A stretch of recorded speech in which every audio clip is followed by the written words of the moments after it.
தமிழகம் எங்கும் max gold cash for your gold. Max gold நீங்க தங்க மட்டும் இல்லைங்க, பிளாட்டினம், டைமண்ட், சில்வர், ரூபினி எதை வேணாலும் விற்கலாம். உங்களுக்கான பணம் ரொக்கமா கையிலயோ இல்லைன்னா பேங்க் அக்கௌண்ட்லயோ உடனடியாக செலுத்திடுவாங்க. மார்க்கெட் மதிப்பை விட 100 ரூபாய் ஒரு கிராமுக்கு உங்களுக்கு கூடுதலாக கிடைக்கும். தமிழ்நாடு முழுக்க டோர் ஸ்டெப் சர்வீஸும் இவங்க ப்ரொவைட் பண்றாங்க. உங்களுக்கு கோல்ட விற்கணும்னு அதுக்கு ஒரே ஒரு பெஸ்ட் பிளேஸ் மேக்ஸ் கோல்டு தான். கால் 04445454545. வணக்கம். Big topic with Karthik Mayakumar. Kashi மறக்க மாட்டோம்ல இந்த பேரை, நாகர்கோவில் காசி.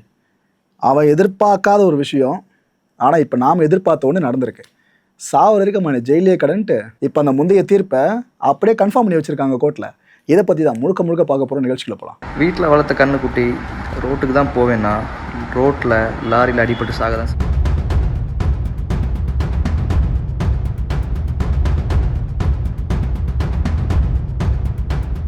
நம்ம நாகர்கோவில் இருக்குல்ல, அதை பூர்வீகமாக கொண்ட சுஜி என்கிற காசி கறிக்கடைங்க. அவங்களோட ஃபேமிலி பிஸ்னஸ் பார்த்தீங்கன்னா கறிக்கடை. பணக்கார பள்ளி தோழி ஒருத்தவங்க, இவங்க கிட்ட நல்லா நெருங்கி பழகிறான் காசி. ஒரு கடத்தில் அந்த பொண்ணுக்கிட்ட அதை இதுன்னு சொல்லி ரொம்ப நெருங்கிட்டான். அவங்க தனிமையில் இருப்பாங்களே, அதை ஃபுல்லாக வீடியோவை எடுத்து வச்சிட்டான். அங்கே ஆரம்பிச்சிருக்கான் பாருங்க, வீடியோவை எடுத்து வச்சிட்டான். இதுக்கப்புறம் அந்த பொண்ணுக்கிட்ட போயிட்டு, அம்மாவுக்கு கேன்சர், காசு இல்லை, நாங்களே கறிக்கடை வச்சு அது மூலமாக வர்ற காசு தான் வச்சு வீட்டில் ஓட்டிக்கிட்டு இருக்கோம், ஸோ என்ன பண்ணுறது தெரியலேன்ட்டு ஒரு பர்ஃபார்மன்ஸை போட்டிருக்கான். அந்த பொண்ணும் சரி ஓகே, இவ்வளோ க்ளோஸாக இருக்குமே, ஃப்யூச்சரில் கல்யாணம் கூட பண்ணிக்க வாய்ப்பு இருக்கு, நம்ம கொடுத்து உதவுவோன்னு சொல்லிட்டு அந்த பொண்ணு லட்சக்கணக்கில் பணத்தை கொடுத்துருக்காங்க. கூடவே நகையவும் கட்டி கொடுத்துருக்காங்க. இந்த அளவுக்கு அந்த பொண்ணு நம்பி, இவனை நம்பி எல்லா விஷயமும் பண்ணியிருக்காங்களா. அடிக்கடி இதே போல் பல காரணம் சொல்லியிருக்கான். முதல்ல அம்மாவுக்கு கேன்சர், அதுக்கப்புறம் வீட்டில் யார் யாரெல்லாம் இருக்காங்களோ அவங்க பேர்லாம் சொல்லி அவங்களுக்கு ஒவ்வொருத்தர் ஒரு நோய், இதுக்கப்புறம் இன்னும் அந்த காரணம் இந்த காரணம் என்னென்னமோ காரணம் சொல்லி அந்த பொண்ணை அவ்வளோ ஏமாற்றி காசை பயங்கரமாக பிடுங்கியிருக்கான். பிடுங்கி முடிச்சுட்டு அந்த பொண்ணு கூட பேசுறதே கட் பண்ணிட்டான். காசு இதுக்கப்புறம் வராதுன்னு தெரிஞ்ச ஒரு கட்டத்தில் கட் பண்ணுவானுங்களே, அந்த வேலையை பார்த்து வச்சுருக்கான். இந்த பொண்ணு உஷாராயிட்டாங்க. ஏன்னா அந்த பொண்ணு ஃபோன் பண்ண எடுக்காமல் இருக்கிறது, அவாய்ட் பண்ணுறது, இதெல்லாம் பண்ணவே ஓஹோ காசுக்கு தான் இவ்வளோ தூரம் வேலையை பார்த்துருக்கான்னு அந்த பொண்ணுக்கு தெரிஞ்சிருச்சு. ஆனால் அந்த பொண்ணு இந்த விஷயத்தை போய் அவன்கிட்ட கேட்கும் போது இவன் வாய் அடைச்சிட்டான். அந்த பொண்ணு வாயை, அதாவது என்கிட்ட எதுவுமே எவிடன்ஸ் இல்லைன்னு நினைக்கிறியா, நம்ம தனியாக இருந்தோம்ல அந்த டைமில் சில விஷயங்கள் எடுத்து வச்சுருக்கேன்னு அந்த பொண்ணுக்கிட்டே காமிச்சிருக்கானா. இதை பார்த்துட்டு அந்த பொண்ணு பேக் அடிச்சிட்டாங்க. ஐயோ வேணாம், நம்ம எங்கன்னா போலீஸ் போயிட்டு இவன் இதை வெளியே நெட்டில் விட்டுற போகிறான்னு பயத்தில் அந்த பொண்ணு பின்வாங்கிட்டாங்க. ஆனால் இதை பண்ணக்கூடாத பெண்களே புகாரை கொடுத்தா தான் தெரியும் என்ன ஏதுன்னு சொல்லி விசாரிக்கும் போது. பட் இந்த பொண்ணு அந்த தப்பை பண்ணிட்டாங்களா. இவனுக்கு இந்த விஷயம் பிடிச்சிட்ருக்கு. ஆஹா, வேலைக்கே போகாமல் இப்படி ஈஸியாக சம்பாதிக்கலாம் போல இருக்கு, எல்லாமே கிடைக்குது, ஸோ அதனால் நம்ம இதே அதுக்கு வேலையை மாற்றக்கூடாதுன்னு இந்த பைப்பில் இதே முழு நேர வேலையை மாற்றி வச்சுருக்கு. சோஷியல் மீடியா மூலமாக எத்தனை பேர் கூட பழக முடியுமோ பழகிறது, தனிமையில் அவங்க கூட உல்லாசமாக இருக்கிறது, அதுக்கப்புறம் இந்த உல்லாசமாக இருக்கிறத ஆபாசமாக படம் எடுத்து வச்சுக்கிறது, இப்படி வச்சுக்கிட்டு அதை வச்சு அந்த பெண்களை ஃபுல்லாக மிரட்டி பணம் பறிக்கிறது. முதல்ல அந்த பள்ளி தோழிக்கிட்ட ஆரம்பித்தா பார்த்தீங்களா, அது இது வரைக்கும் போக ஆரம்பிச்சிருச்சு. பொள்ளாச்சி சம்பவங்க. அந்த டைமில் விஸ்வரூபம் எடுத்திருந்த நேரம் இந்தியா முழுக்க அதை பற்றி எல்லாருமே பேசிக்கிட்டு இருந்தோம். அந்த டைமில் சென்னையை சேர்ந்த ஒரு பெண் டாக்டர், இவங்க என்ன தெரியுமா பண்ணாங்க, சோஷியல் மீடியாவில் ஒரு பதிவு ஒன்று போட்டாங்க. அந்த டைமில் எல்லாருமே கருத்து சொல்லிட்டு இருந்தோம்ல, அது போல் அந்த பெண் டாக்டரும் கருத்து சொன்னாங்க. இதுக்கு நான் சொல்கிறேன் பாரு எதிர்கருத்து அப்படின்ட்டு இவன் ஒரு வீடியோவை போட்டிருந்தான், வீடியோவே போஸ்ட் பண்ணியிருந்தான். அதில் என்ன சொன்னான்னா, ஏதோ பொண்ணுங்க ஏதோ ரொம்ப பர்ஃபெக்டாக இருக்கிற மாதிரி பேசுகிறீங்க, அப்படியா, வீட்டில் வளர்த்த கண்ணுக்குட்டி ரோட்டுக்கு வந்தா அது லாரியில் அடிப்படை செய்யுன்ற மாதிரி இந்த பயப்புள்ள அந்த டைமில் எப்படி பேசியிருந்தாங்க. அப்போலாம் இவனோட கேஸ் வெளியே வரல, ஓகேவா, பொள்ளாச்சி சம்பவம் பற்றி பேசிட்டு இருக்க எல்லாருமே. அந்த டைமில் இந்த பதிவுக்கு பதில் கொடுக்குறேன்ட்டு இந்த வீடியோ போட்டிருந்தான். இது போல் ஒருத்தன் முரணாக வீடியோ போடுறானா, அந்த ஏற்கனவே பதிவு போட்ட அந்த பெண் டாக்டர் இருக்காங்களே, அவங்க ஜஸ்ட் ஓகே ஏதோ ஒன்று பேசிட்டு போகிறேன்னு விட்டு போயிருக்கலாம். ஆனால் அவங்க பழக ஆரம்பிச்சுட்டு இருக்காங்க. எப்படி முரணா பதிவுகளை போட்டு 2 பேரும் அப்படி இருந்தாங்களோ, ஒரு இடத்துல இவங்களுக்கு மத்தியில் பழக்கம் அதிகமாகிடுச்சு. இவன் விடுவானா, இதுக்கு முன்னாடி மற்ற பெண்கள்கிட்ட என்னென்ன பண்ணானோ அதையும் இந்த பெண்ணுக்கிட்டையும் பண்ணியிருக்கான். இதே போல் காசை வாங்குறது, அம்மாவுக்கு கேன்சர்னு சொல்லிட்டு அதே காரணத்தை இங்கே உருட்டி அந்த பொண்ணுக்கிட்டேருந்து ஃபுல்லாக காசை ஆட்டே போட்டிருக்கானா. கிட்டத்தட்ட 6.5 லட்சம் ரூபாய் அந்த பெண் டாக்டர் இருக்காங்களே அவங்க கிட்ட இருந்து மட்டும் ஆட்டையை போட்டிருக்கான். அந்த பொண்ணும் வழக்கம் போல திருமண கனவு தான், சரி ஃப்யூச்சரில் திருமணம் பண்ணிக்கு போகிறோமே, ஃப்யூச்சர் ஹஸ்பண்ட் தானே கொடுக்குறோன்ற மாதிரி அந்த பொண்ணை ஃபுல்லாக செலவு பண்ணியிருக்காங்க. இதுக்கப்புறம் ஒரு முறை காசி கூட அந்த பொண்ணு தனியாக இருக்கும்போது அவனோட ஃபோன் அந்த பொண்ணு ஆக்சஸ் பண்ணியிருக்காங்க. அந்த டைமில் பார்த்தா இவங்க கூட ஒன்றா இருக்க ஃபோட்டோஸ் மட்டும் இல்லை, இன்னும் பல பெண்களோடு அவன் தனிமையில் இருக்க நிறைய காட்சிகளை அந்த செல்ஃபோனில் அவங்க பார்த்து தொலைச்சிட்டாங்க.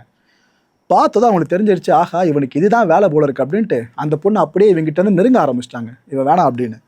ஆனால் இவன் விடுவானா, ருசிகண்டானே காசை வாங்கி வாங்கி ஒரு கடத்தில் அந்த பொண்ணு அவாய்ட் பண்ணதை தெரிஞ்சுக்கிட்டு ஒழுங்கா நான் கேட்குற காசுலாம் கொடு, அப்படி இல்லைனா நீ என்ன ஒன்றா இருக்கோல அதெல்லாம் வெளியே விட்டுருவேன், நெட்டில் போட்டுருவேன்னு அந்த பொண்ணையும் மிரட்டியிருக்கான். பாருங்க, இவ்வளோ பொண்ணை மிரட்டிட்டு வந்திருக்கான். அதில் ஒருத்தர் வெளியே வந்திருந்தா கூட இவன் எப்பயும் எக்ஸ்போஸ் ஆகிருப்பான், ஆனால் வெளியே வரல. இந்த பெண் டாக்டர் இருக்காங்கள, இவங்க ஒரு கட்டத்தில் என்ன பண்ணிட்டாங்க, நீ எவ்வளோ மோசமானு தெரிஞ்சிருச்சு, ஸோ உன் கூட எனக்கு பழக்க வேணாம், கட் பண்ணிப்போ அப்படின்னு அந்த பொண்ணும் சொல்லியிருக்காங்க. ஆனால் இவன் விதி விட்டுச்சா, இந்த பைபிள் நடத்துகிற வேலையை பார்த்துட்டான். ஒரு ஃபேக் இன்ஸ்டாகிராம் அக்கௌண்ட்டை ஓப்பன் பண்ணி அதில் அந்த பொண்ணோட அவர் இருந்த காட்சிகள் இருக்குல்ல அதை வெளியிட்டாங்க. சொன்ன மாதிரி செஞ்சு விட்டான் அந்த வேலையை. இதுக்கப்புறம் அந்த பொண்ணு சும்மா இருப்பாங்களா, ஸ்டேஷன் கிளம்பி போயிட்டாங்க. போலீஸ் ஸ்டேஷனுக்கு போயிட்டு புகாரை பதிவு பண்ணாங்க. போலீஸார் அந்த புகாரை எடுத்துக்கிட்டு வழக்கு பதிவு பண்ணி காசியை அரெஸ்டே பண்ணிட்டாங்க. அவங்ககிட்ட இருந்த செல்ஃபோனு, லேப்டாப்பு, இதை போலீஸார் பறிமுதல் பண்ணுறாங்க. ஆக்சுவலாக அவங்க நினச்சது, போலீஸ் நினச்சது இந்த ஒரே ஒரு கேஸ் மட்டும் தான் அப்படின்ட்டு. ஆனால் அந்த செல்ஃபோனு லேப்டாப்பையும் ஃபுல்லாக அனலைஸ் பண்ணி பார்த்தப்ப 400க்கும் மேற்பட்ட ஆபாச வீடியோஸு, 1900 நிர்வாண ஃபோட்டோஸு, இவ்வளோ கருமாந்திரம் உள்ளே இருந்திருக்குங்க. எல்லாத்தையும் போலீஸாக ரெக்கவர் பண்ணிட்டாங்க. அதுக்கப்புறம் தான் அவங்களுக்கு இந்த வழக்கோட வீரியம் புரியுது. இவன் சாதாரண காசு இல்லைப்பா, ஒட்டு மொத்தமாக இதை பெரிய வேலையாக பார்த்துட்டு இருந்திருக்கான். இவன் கூட நெட்வொர்க்கில் யாருன்னா இருந்திருப்பாங்களோன்னு அப்படிலாம் யோசிக்க ஆரம்பிச்சிட்டாங்க. இவனால் பாதிக்கப்பட்டதில் பெரும்பாலும் பார்த்தீங்கன்னா இளம் பெண்கள், மாணவிகள், இவங்க தான் அதிகப்படியாக பாதிக்கப்பட்டிருக்காங்க. அந்த ஒரு இன்ஃபாக்சுவேஷன் இருக்கும் பார்த்தீங்கன்னா, அந்த வயசுக்கு ஏற்ற ஒரு வீரியம். ஸோ இதனால் போயிட்டு பையன் அழகாக இருக்கானே, இது போல் விஷயங்களில் ஈர்க்கப்பட்ட சில பேர், இன்னொரு பக்கம் லவ் பண்ணலாமே, திருமணம் பண்ணலாமே அப்படின்ற ஆசையில் ஒன்றா சேர்ந்தவங்க, இப்படி இத்தனை பேரும் வரவே இவனால் விக்டிம் ஆகிற எண்ணிக்கை ஒரு பக்கம் அதிகரிச்சுட்டு போயிட்டு இருந்திருக்கு. 2026 மேலே நிறைய கம்ப்ளைண்ட்ஸ் குவிய ஆரம்பிச்சிருச்சு. இந்த ஒரு கேஸ் விழுந்துச்சா, அதுக்கப்புறம் நிறைய பெண்களும் கம்ப்ளைண்ட்ஸ் கொடுக்க ஆரம்பிச்சிட்டாங்க, எங்கேயும் அவன் இப்படி தான் பண்ணியிருக்கான் அப்படின்ட்டு. பல போலீஸ் ஸ்டேஷனில் வழக்கு பதிவுங்க இவன் மேலே. இவ்வளோ விஷயங்கள் வெளியே வந்ததும், ஆஹா இவனை இப்படிலாம் மற்ற கேஸோட கேஸெல்லாம் ஹேண்டில் பண்ணக்கூடாதுன்னு சிபிசிஐடி உள்ளே வராங்க. அவங்ககிட்ட வழக்கு விசாரணை ஒப்படைக்கப்படுது. பொண்ணுங்களை அடிச்சிருக்காங்க, அதுவும் விசாரணையில் அம்பலமாயிடுச்சு. பாருங்கள், இவ்வளோ காசை வாங்கிட்டு, நகையை வாங்கிட்டு, இவனும் தனிமையில் இருந்துட்டு அந்த பொண்ணுங்களே அடித்து துன்புறுத்திருக்கானா, எப்பேற்பட்ட சைக்கோ மனநிலையில் இருந்திருப்பான்னு சொல்லிட்டு. இந்த நாகர்கோவில் விரைவு நீதிமன்றம் இருக்குல்ல, இந்த நீதிமன்றத்தில் கேஸ் ஃபுல்லாக நடந்துட்டு இருந்துச்சு. இதில் காசி மீதான குற்றச்சாட்டுகள் எல்லாமே நிரூபிக்கப்பட்டுருச்சு. கடந்த 2023 வருஷம் தீர்ப்பு வழங்கப்பட்டுச்சுங்க. என்ன தெரியுமா தீர்ப்பு, அவனை சாகிற வரைக்கும் நீ ஜெயிலே கடை, ஆயுள் தண்டனை, சாகிற வரைக்கும் ஆயுள் தண்டனையை தீர்ப்பாக வழங்கிட்டாங்க. அண்ட் இது கூடவே சேர்த்து 1,10,000 ரூபாவை அபராதமாக விதிச்சிட்டாங்க.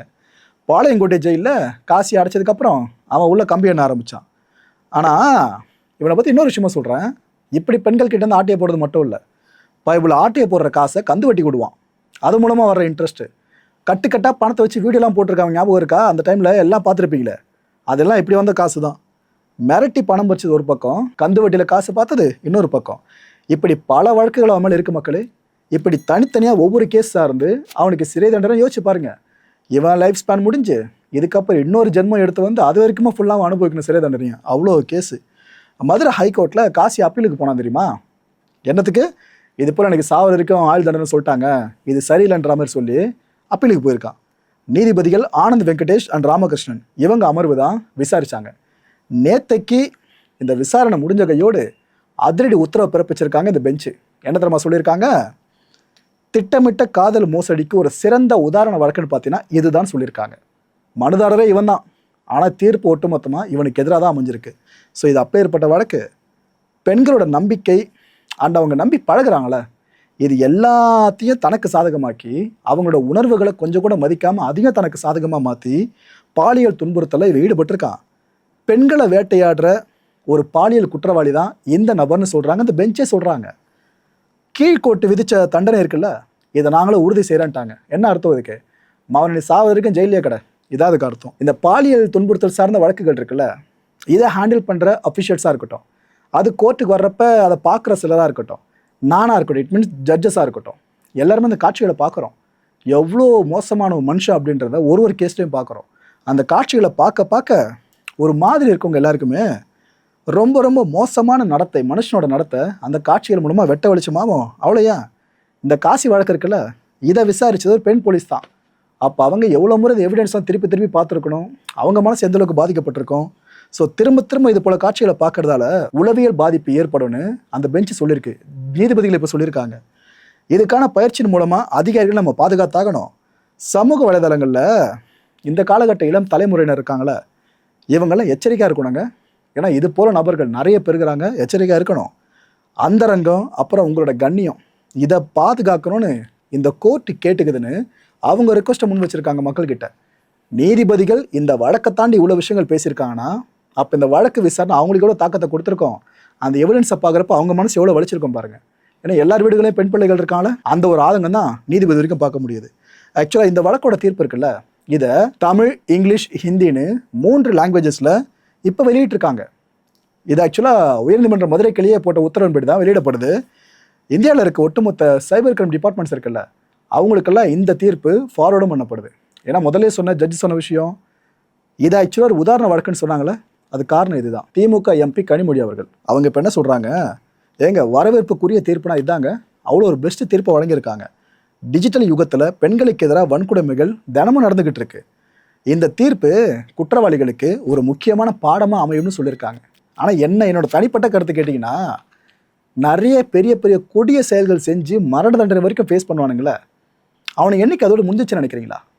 ஒரு கேஸ் முடியும், அதோட மரண தண்டனை விதிக்கப்படும், அடுத்து அதே சாயலில் இன்னொன்று நடக்கும், அடுத்து இன்னொன்று. அப்போ சட்டங்களை கடுமையாக்கி அவன் உயிரே எடுக்கப்படுன்ற ஒரு பயத்தை விதைச்சாலும் அது பிரயோஜனம் இல்லை. அதை தாண்டி வேற ஒரு விஷயத்தை தான் நம்ம யோசிக்கிறோம் போல இருக்கு. இந்த காசி மீடியா கிட்ட திமிரு காமிச்சா ஞாபகம் இருக்கா? கை ஒரு மாதிரி ஹார்ட் அண்ட் ஷேப்பில் வச்சு இந்த அல்சாட்டிலாம் பார்த்து விட்டான் அந்த வேலையை. இதனால தான் பல பேர் மேலே கொந்தளிக்க ஆரம்பித்தாங்க, என்ன இவ்வளோ திமிர் பிடிச்சவனா இருக்கான். அப்போ அவனை நம்பி வந்த பொண்ணுங்களை என்னென்ன டார்ச்சர் பண்ணியிருப்பான்னு எல்லாருமே அந்த நேரத்தில் வண்டியாக கழிவு ஊற்றுறாங்க பார்த்தீங்களா. அது காரணம் இவன் காமிச்ச இந்த சைகைகள் தான். போயிட்டு ஜெயிலில் உள்ள வாண்டியதுக்கப்புறம் லைஃப் லாங்கு காமிச்சிட்டே இருக்கட்டும். மக்கள் இந்த கான்டென்ட்டை பொறுத்தவரை நாமளாக சிந்திக்கிறது ஒரே ஒரு விஷயம் தான், பையன் அழகாக இருக்கானே அப்படின்னு கவுந்துடாதீங்க. அதுதான் டேஞ்சரு. அறிவை பார்த்து காதல் வருதுன்னா சூப்பரு, அழகை பார்த்து மட்டும் தான் காதல் வரும்னா நாளைக்கு இன்னொரு காசைட்டு நீங்கள் ட்ராப் ஆக நிறைய வாய்ப்புகள் இருக்குது.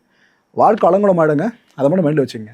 அடுத்த நிகழ்ச்சியை சந்திக்கலாம். நன்றி, வணக்கம். தமிழகம் எங்கும் max gold, cash for your gold. Max gold நீங்க தங்க மட்டும் இல்லைங்க, பிளாட்டினம், டைமண்ட், சில்வர், ரூபினி எதை வேணாலும் விற்கலாம். உங்களுக்கான பணம் ரொக்கமா கையிலயோ இல்லைன்னா பேங்க் அக்கௌண்ட்லயோ உடனடியாக செலுத்திடுவாங்க. மார்க்கெட் மதிப்பை விட 100 ரூபாய் ஒரு கிராமுக்கு உங்களுக்கு கூடுதலா கிடைக்கும். தமிழ்நாடு முழுக்க டோர் ஸ்டெப் சர்வீஸை இவங்க ப்ரொவைட் பண்றாங்க. உங்களுக்கு கோல்டை விற்கணும்னு அதுக்கு ஒரே ஒரு பெஸ்ட் பிளேஸ் மேக்ஸ் கோல்டு தான். கால் 04445454545. என் அன்பார்ந்த மாயம் ஸ்டுடியோஸ் நேயர்களே, மாயம் பக்தின்னு ஆன்மீகத்துக்காக பிரத்யேகமாக ஒரு சேனலை கொண்டு வந்திருக்கோம்.